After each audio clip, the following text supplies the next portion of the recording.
Hello everyone, welcome to another rousing edition of Music of the Week. We have 5 albums to go through, no self-promotion to do until the outro of the video, so let's save that for then and do the 5 albums I've got to do for now. First of all, we have Enter Shikari with their 7th album. They've been around a while, titled A Kiss for the Whole World. These are an electronic core group. They're a band that took me a while to get around to, especially considering that they're a UK group. You know, I usually like bands from the UK because I'm from the UK. Give this album a B+, though. I thought it was a lot better than their last album. Which I did quite like, but I think this one just has it beaten certain leaps and bounds. It feels a bit more cohesive as an album. It's got much better writing this time around.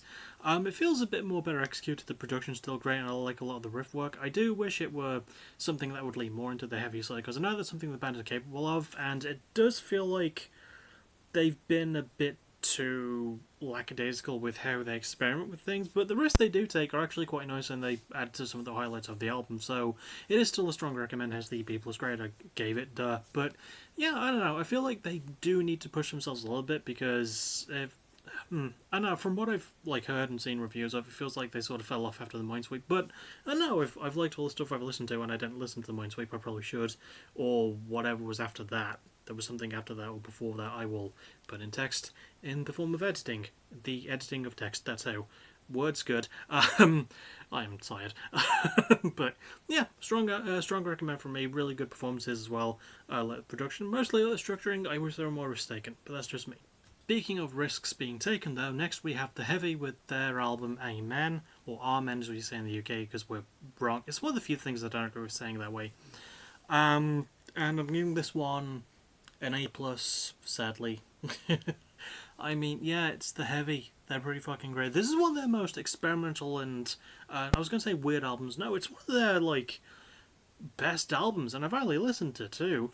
Yeah, it's got more of a 60s throwback vibe. There's more elements of that classical neo soul alternative rock sort of thing. There's more funk, there's more jazz, there's a lot more soul to it. There's just this very pleasant bluesy sound, and there's so much experimentation that goes on with the instruments and adds a lot to the guitar work and the bass work.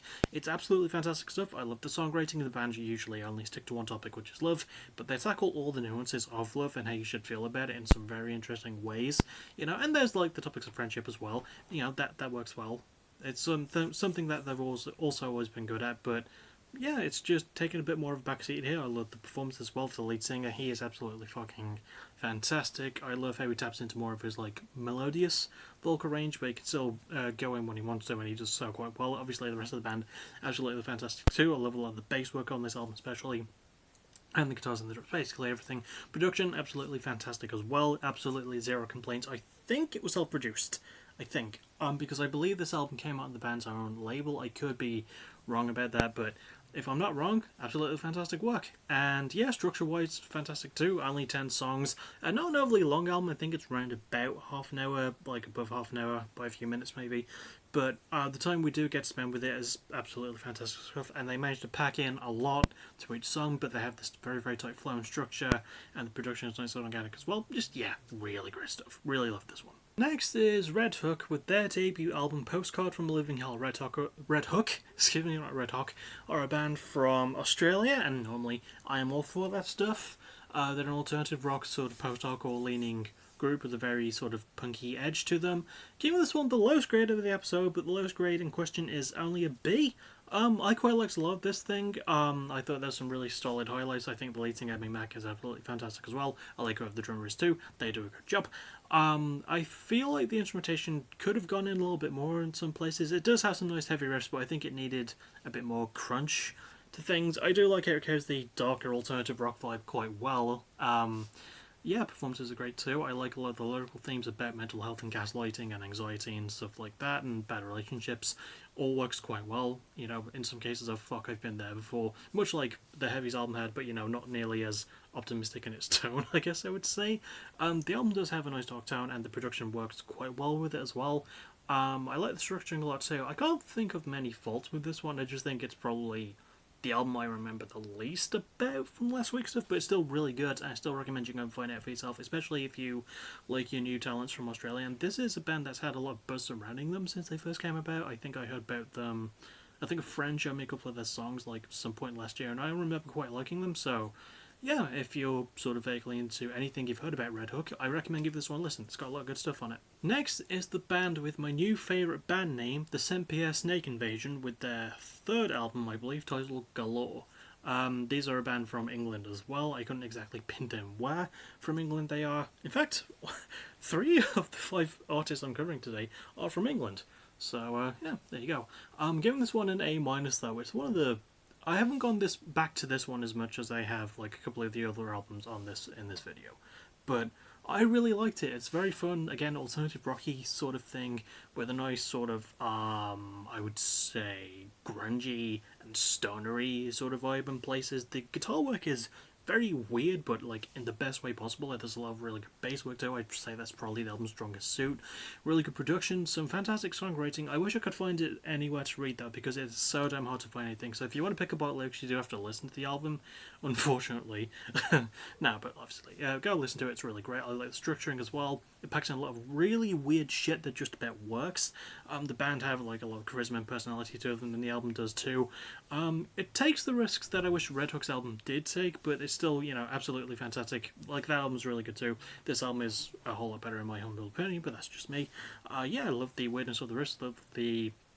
From what I could glean, I like the tone of the lyricism. I just wish I could find anything to read about it. Performances are great too. Lead singer and bassist, whatever his name is, I don't remember, does a really good job. Production, I think I went over. Structure, I think I went over. Yeah, really good shit, this. A pleasant surprise, and one I should go back and listen to, because I haven't really done that, but I will. And finally, probably the artist I was looking forward to covering the most, Watsky with his newest album, Intention. He is an American rapper. An American rapper. He's the only American artist I'm covering today. And people know I like my Watsky, and obviously I'm giving this one an A+. Although I did have to wait for this one, because it was initially slated to come out in February, and there was only 9 songs in it. But it turns out the cheeky, intelligent bugger actually put out like a puzzle for people to find the other 9 songs. Luckily, this past weekend, there was a full version with the full 18 songs on it, on Spotify, and yeah, gets an A+.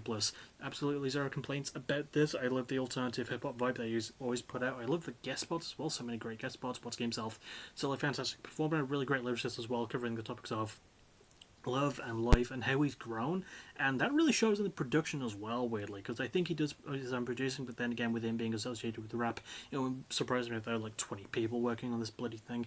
But that's something I'm fine with. It could reasonably be 20 people as well, considering that there's 18 songs on the album. But you know what? Yeah, it's nice to show how he's grown in terms of songwriting and production, and the structuring, even though it's like almost an hour long, because 18 songs, holy hell. It's absolutely fantastic. It actually carries a solid flow, and I like the fact that it sort of like has a weird sort of narrative 2-part thing, because after the first 9 songs it sort of like restarts with a whole bunch of new songs. I don't know, it's a weird thing to explain, but it's definitely worth listening to if you've heard anything about Watsky, and you should be listening to Watsky because he's bloody great. This album is bloody great. So yeah, go check it out when you can. Also, I did quite like the beat work as well. There was some very, very fun stuff there too. And that'll about do it. My least recommended to most recommended would be Red Hook with Postcard from Living Hell, Enter Shikari with A Kiss for the Whole World, the Saint-Pierre Snake Invasion with Galore, Watsky with Intention, and The Heavy with Amen. But as always, go listen to all of these albums at least once. There was some really, really good shit on them. The only thing I can guarantee next is tomorrow night will be the halfway show of PBW vs ABW leading up to War of Attrition, and hopefully on Saturday night I can start the BattleBlock Theatre Let's Play with my friend Fen, although I don't know if he's going to be available, because I'm not doing it until he's available. So yeah, I really want that to be a special thing. But that'll be about it. I will see you all next time in video form, likely Sunday, because there was no fight of the night last weekend. So I'll see you all tomorrow night, and as always, thank you for watching. You're awesome. Bye bye.